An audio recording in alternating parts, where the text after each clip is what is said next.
আসুন আজ আপনাদেরকে কৃষ্ণনগর নতুন বাজার পালপাড়ার প্রখ্যাত মৃৎশিল্পী শ্রী রাজীব পালের শিল্পালয়ের একটি অপরূপ সুন্দর দুর্গা প্রতিমা দেখাই। আহা, মাকে যত দেখছি ততই মুগ্ধ হচ্ছি। ঠাকুরটির কাঠামো কলকাতার মতন হলেও মা দুর্গার গঠন তথা তার চার ছেলে মেয়ের ধরনে কিন্তু পরতে পরতে কৃষ্ণনগরের ছোঁয়া। মায়ের মুখে সৌন্দর্য বলে দেয় আমার গর্বের কৃষ্ণনগরকে নিয়ে গর্ব করার কারণ। আবারও বলছি, মাকে যত দেখছি ততই মুগ্ধ হচ্ছি আর অবাক হচ্ছি।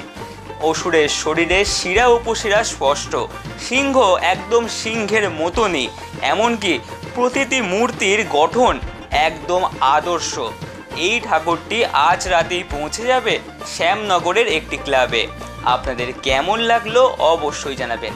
ধন্যবাদ সকলকে। শুভ শারদীয়ার অগ্রিম শুভেচ্ছা।